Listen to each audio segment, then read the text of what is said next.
cargo vehicles. And today, for the first time, we have a new spacecraft on board Falcon 9 with the same purpose in mind. We are excited to be launching Cygnus to low Earth orbit on its 20th resupply mission to the International Space Station. This is the first Falcon 9 launch of Cygnus this year. As part of NASA's commercial resupply services contract, SpaceX and Northrop Grumman offers safe, reliable, and cost-effective transportation to and from the International Space Station.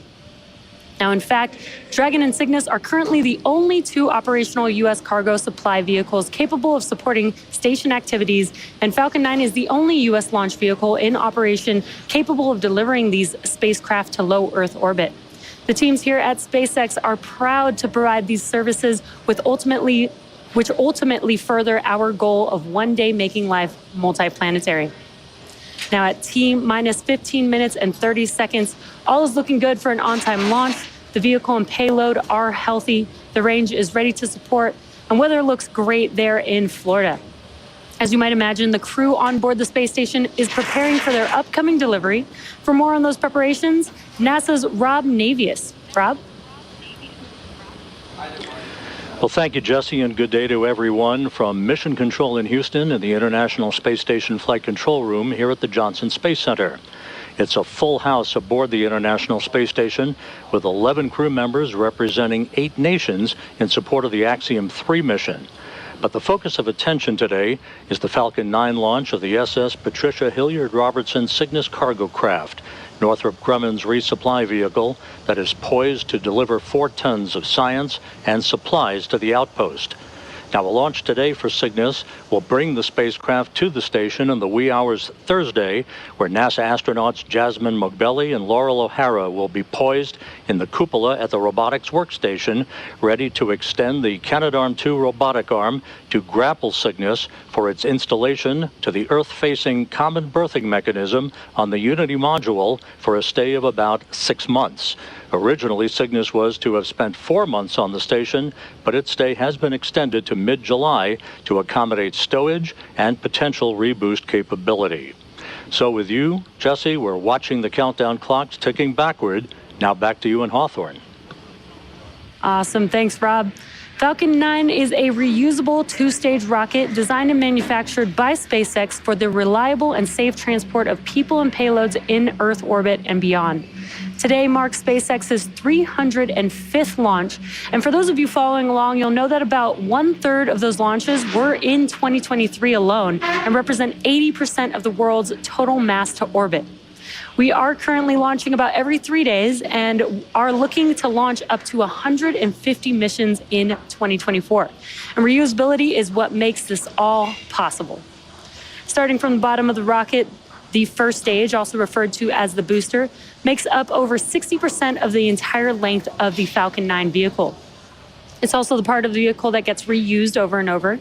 In fact, the dark soot that you see around the lower part of the first stage are remnants from its previous 9 launches. This booster is a well-versed veteran launch vehicle and is set to return back to land again today. The white section above the black inner stage is the second stage. After the first and second stages separate about 2.5 minutes into flight, the second stage will ignite its MVAC engine to carry the Cygnus spacecraft to orbit. Above the second stage is the payload fairing, which is the nose cone structure at the very top of the rocket. It protects the payload, and in this case, the Cygnus spacecraft, until we reach space. Around 3 minutes into flight, once we've exited Earth's atmosphere, we will jettison the fairing halves and attempt to retrieve them once they return back down to Earth. This payload fairing was customized to accommodate late load operations on the pad, and we'll talk more about these modifications a bit later in the program.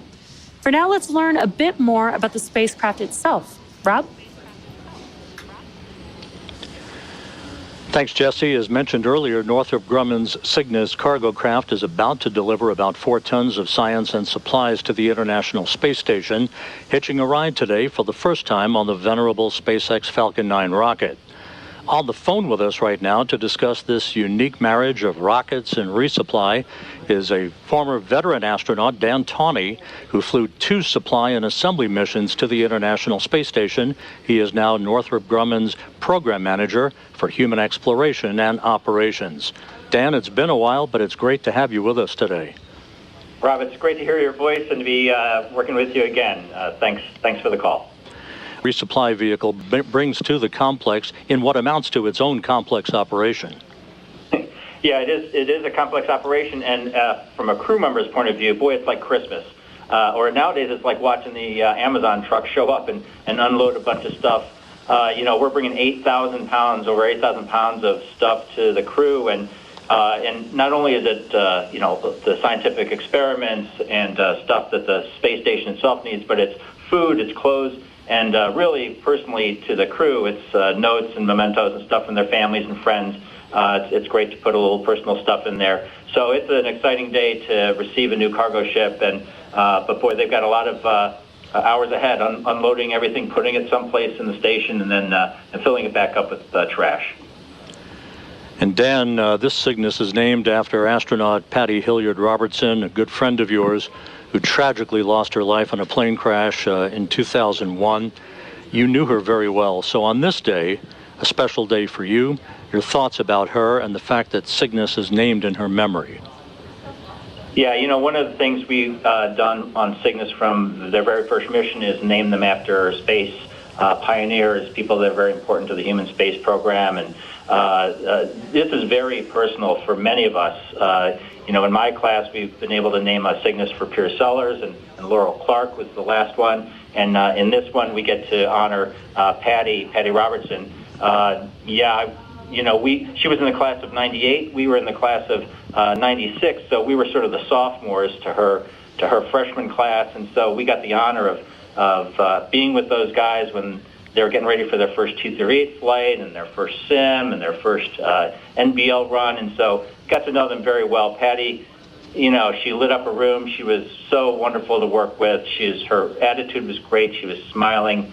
Everybody loved her, and it's such a tragedy when we lost her. So it is certainly my pleasure and my honor to be part of the Cygnus team that gets to honor Patty and her memory and get her into space sort of officially, or get her namesake into space. So it's really a fantastic honor and a pleasure for us to be able to do that. Dan, thank you so much for your time today. Appreciate your thoughts and good luck today. Dan Tawney, Northrop Grumman's Program Manager for Human Exploration and Operations. With that, Jesse, back to you in Hawthorne. In order to support Cygnus missions, SpaceX designed a custom fairing and payload transfer truck with a mobile clean room to support late load operations, which happen while the rocket is horizontal and on the pad deck. Late load refers to loading cargo in the final hours before launch and after the spacecraft has already been encapsulated inside the fairing. The fairing modifications includes a new roughly 5-foot by 4-foot fairing door that opens directly into the mobile clean room. At T-minus 24 hours, late load ops began. Techs removed the door and opened Cygnus's forward hatch to load time-sensitive cargo right on the pad. And then at T-minus 7 hours, Falcon 9 went vertical. Now with T-minus 8 minutes to go, all is looking good for an on-time liftoff today. Again, the payload and vehicle are healthy. The range is ready to support, and weather looks amazing over there in Florida. For now, let's head back to Rob for a closer look at the science on today's mission. Rob? Jesse, thanks. We're at T-minus 7 minutes, 30 seconds and counting to the launch of the Falcon 9 rocket and the Northrop Grumman Cygnus cargo craft, which, as we said, is delivering about 4 tons of science and supplies to the space station. Science for every crew that lives and works on board the station is the main objective of activities up on orbit. Today's delivery is designed to improve robotic surgeries on Earth, 3D printing techniques, and the growth of cartilage and microgravity. So let's take a quick look at the science aboard Cygnus.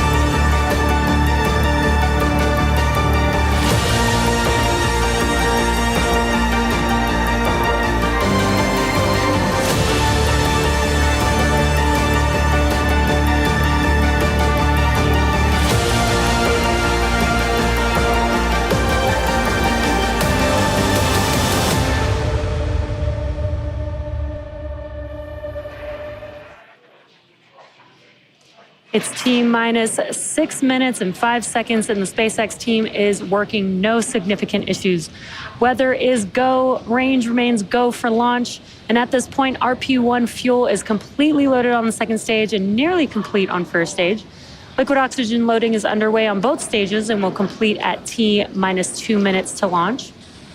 We're also loading helium gas into both stages. Falcon 9 uses helium as a pressurant to backfill the propellant tanks as liquid oxygen and RP-1 are consumed by the Merlin engines during ascent.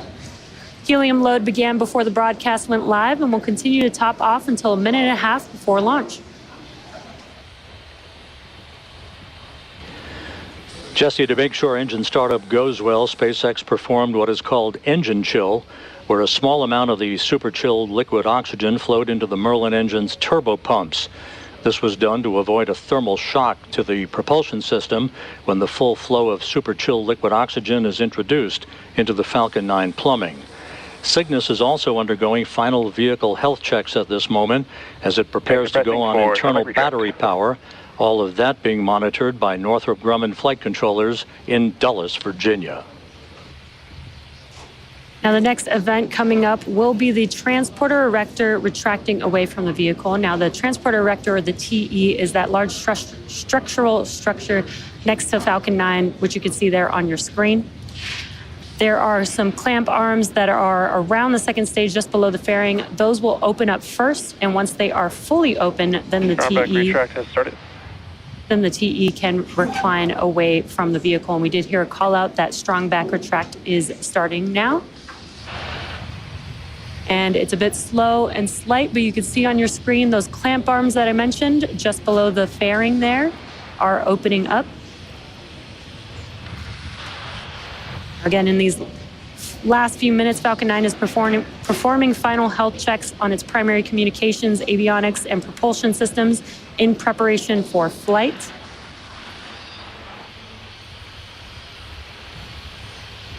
And it looks like the clamp arms are now fully open, and it's very slow and slight, but you can see the TE slowly moving away from the vehicle.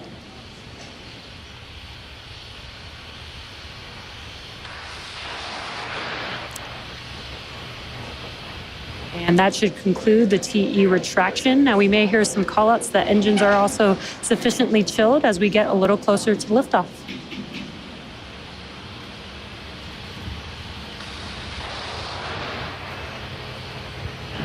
We're coming up on the T-minus 3 minute mark until launch. Checkouts of the second stage thrust vector control actuators will soon begin. This is referred to as an engine gimbal or wiggle test, when SpaceX moves the nozzles ever so slightly to make sure that the guidance hardware is acceptable for flight. SpaceX does the same checkouts on the first stage engines. That happens just a few seconds before engine ignition. By the way, at the time of launch, the International Space Station will be flying some 260 statute miles over the South Pacific, southeast of New Zealand.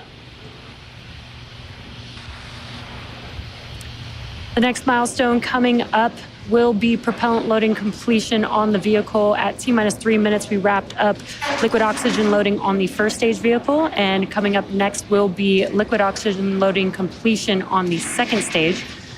Once that happens, Falcon 9 will be fully loaded with 1 million pounds of kerosene fuel and liquid oxygen. Cygnus is also performing its final health checks to make sure that all of its primary systems are ready for its rendezvous with the space station. Just waiting for the second stage liquid oxygen loading call out.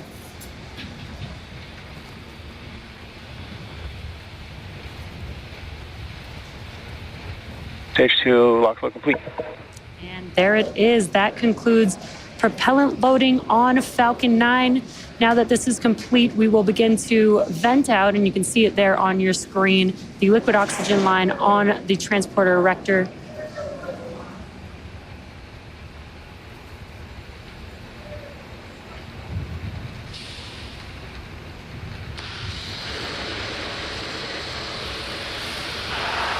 Ground gas closeout.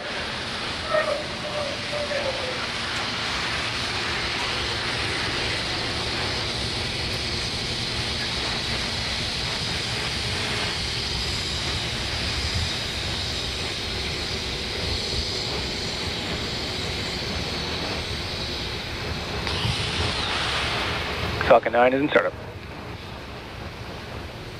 There's the call. Falcon 9 in startup. Cygnus now transitioning to internal power. The Falcon 9 computers are in final pre-launch checks. That instructs the rocket through the last seconds before liftoff. Falcon Cygnus, Both stages ND20, now go for being launch. pressurized for launch. The range remains go for launch. A pristine day for a launch from the Space Coast.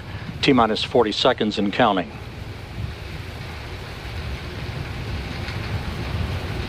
.30 seconds.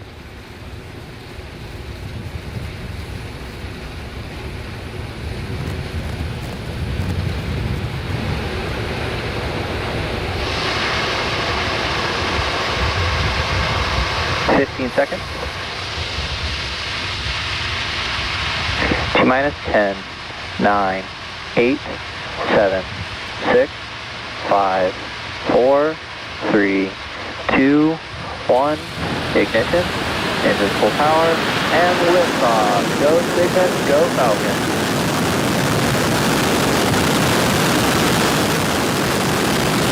Falcon 9 and Cygnus begin their flight, taking aim on the International Space Station.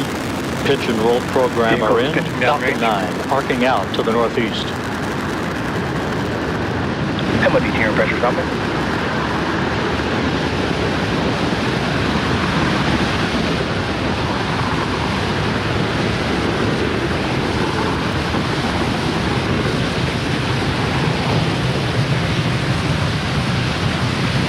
At T plus 40 seconds, Falcon 9 has successfully lifted off from Space Launch Complex Power and 40. telemetry nominal.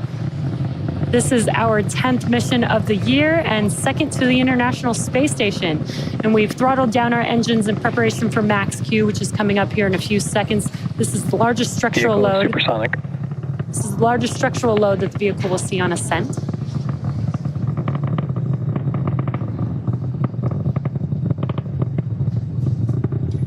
Max Q. And great news, we've passed through max Q and are throttling those engines back up. Next up will be 5 events in rapid succession. That will be main engine cutoff, stage separation, second engine start or SES1, the boost back burn startup on the first stage, and fairing separation. Main engine cutoff, or what we call MECO, is where all 9 M1D engines on the Falcon 9 first stage will shut down. It's all those engines that you see there on your screen. And this will be followed by stage separation, or the separation of the first and second stages. A few seconds later, the Merlin vacuum engine on the second stage will ignite to boost Cygnus to low Earth orbit, which is also known as SES1. Then Falcon 9's first stage will ignite again to orient itself to head back to land with the boost back burn. Shortly thereafter, the fairing halves will separate and expose the spacecraft to the vacuum of space. Again, those 5 events coming up in a few seconds. MECO, stage separation, SES1, the boost back burn starting up, as well as fairing separation. MECO. Stage separation confirmed.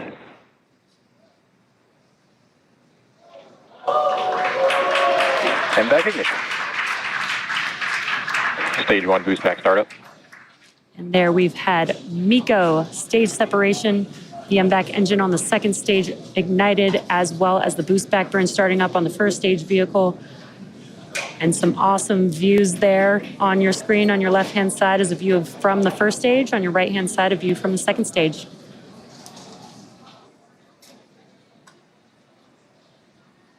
Fairing separation confirmed.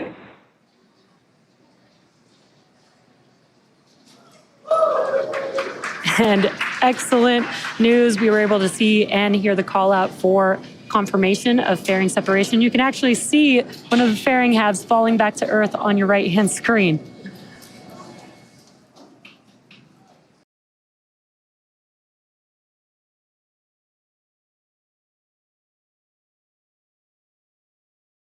Burn, and that's where 3 of the Merlin engines will reignite. This helps to slow the vehicle down as it re-enters the upper parts of the Earth's atmosphere, back on Earth. And a really cool view of that first stage vehicle from our ground tracking camera. That looks amazing.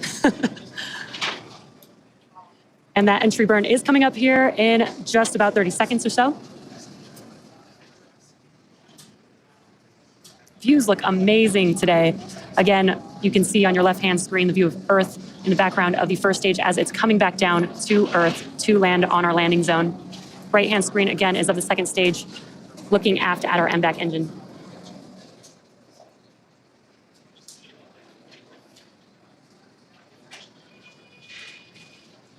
Stage 1, entry burn startup. We just heard that call out, and you can see on your left-hand screen that the engines on the first stage vehicle have reignited. It's just about a 17-second burn. Stage 1, entry burn shutdown. And Stage awesome, 1, FTS has saved. Awesome tracking view of our first stage vehicle. As you can see that the entry burn has concluded. And the first stage vehicle continues to make its way back down to Earth. Both vehicles continuing on a nominal trajectory. And this is an incredible view that we are getting of the first stage vehicle heading back to land. Right now it's using its four grid fins to guide Stage 1, transonic. the vehicle during its descent. And this is amazing. You can see those four grid fins deployed. What a view that we Stage 1, have. landing burn. And you can see that the landing burn has begun for the vehicle. Let's watch as Falcon 9 touches back down on land.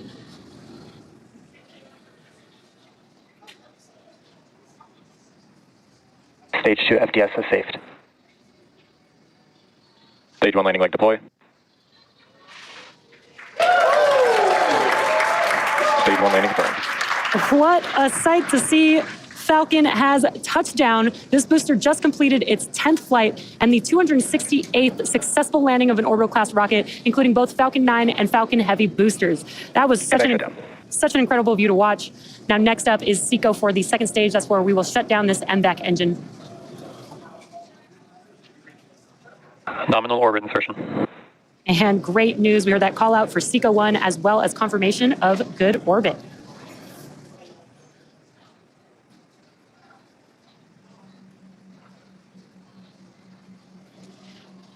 At T plus 9 minutes and 15 seconds into the mission, the second stage has one last major task, commanding separation of the Cygnus spacecraft just a few minutes from now.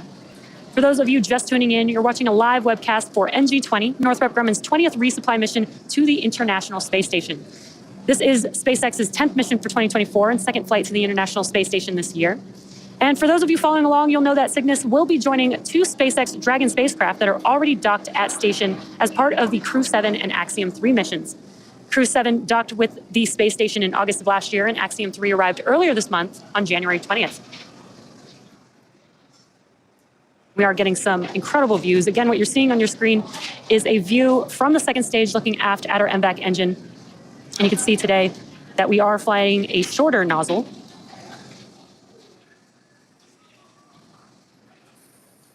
And there you can see that shorter nozzle there on your screen. Both Northrop Grumman and SpaceX have a long history of supporting the International Space Station with cargo missions like today's. SpaceX's first commercial resupply services, or CRS mission, CRS-1, launched in 2012 and made history by restoring America's capability to deliver and return cargo to the station.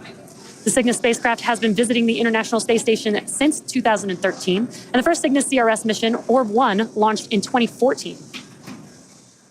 Cygnus has delivered more than 138,000 pounds of equipment, science experiments, and supplies to sustain the International Space Station's astronauts under NASA's commercial resupply services contract. The most recent cargo resupply mission was SpaceX's CRS-29, and that was at the end of 2023, delivering more than 6,500 pounds of scientific research, crew supplies, and hardware to the orbiting laboratory. And today, Dragon is the only spacecraft currently flying that is capable of returning significant amounts of cargo back down to Earth. The CRS partnership has helped build a strong American commercial space industry that will soon take us to destinations beyond low Earth orbit. Now, in fact, these missions provide critical learnings that will help us develop a human presence on the Moon and Mars, which will require a steady supply of cargo missions to grow and thrive. Again, if you're just now tuning in, we've had an on-time liftoff from Cape Canaveral at 12:07 p.m. Eastern Time. We had a good stage separation. Falcon 9's first stage returned back to land and touched down for landing. Now, right now, what you're seeing on your screen is a view from the second stage vehicle looking after our MVAC engine, but the Cygnus spacecraft is still attached. And we are just waiting for Cygnus separation from the second stage in just about a couple minutes from now.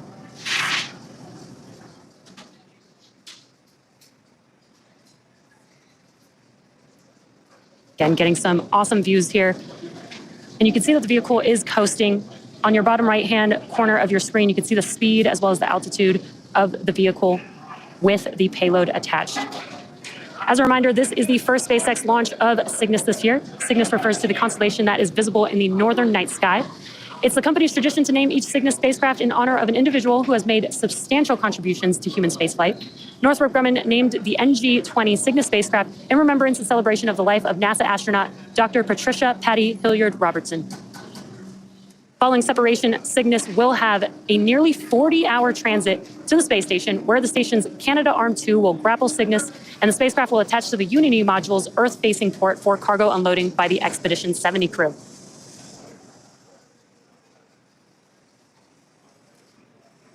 If you're just now joining us, you are watching the NG-20 mission carrying the Cygnus spacecraft, currently attached to our Falcon 9 second stage, awaiting separation in just about under 30 seconds from now.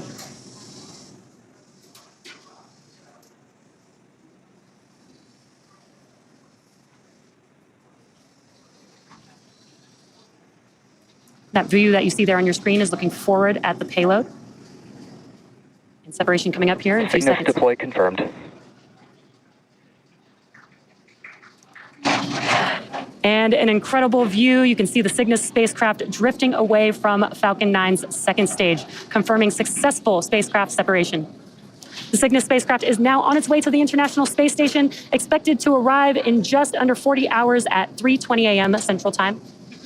And that's going to wrap it up for me here in Hawthorne. Be sure to check out spacex.com/launches for a schedule of our upcoming missions. In the meantime, Rob, what's next for Cygnus?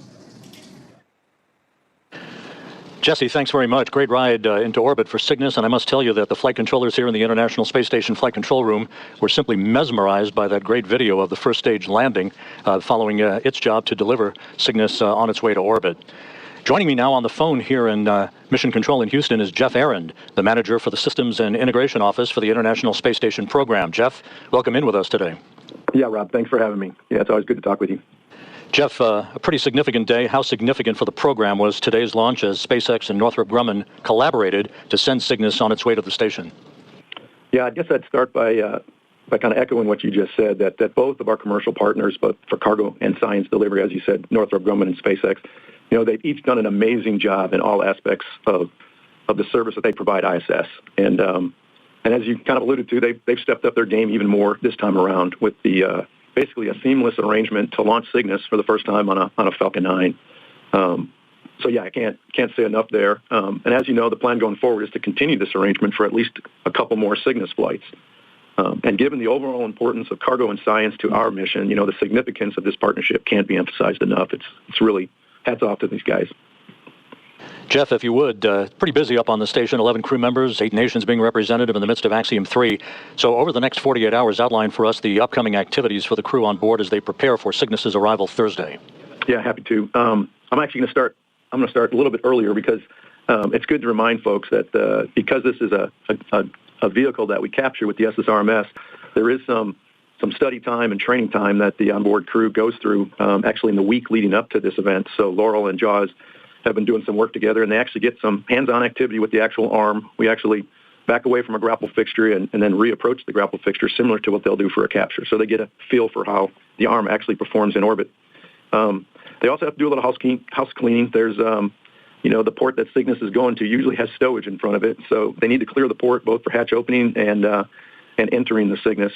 And the other thing that serves for is we install a camera, an alignment camera that the crew will then check out, and it actually looks out the Node 1 hatch window, and that helps the ground team to actually, with their alignment, when they actually berth the Cygnus to Node 1 nadir. And then the final thing is tomorrow morning, actually before the actual Cygnus comes to station, they'll set up the robotics workstation that they use. They use that for monitoring Cygnus as it approaches ISS. They use it to ensure that the vehicle stays within the expected corridor and remains safe. And then, of course, they perform the capture operations of Cygnus when it gets to what we call its capture point. So, they got a lot on their plate, but it starts even before the week before the actual launch of the vehicle.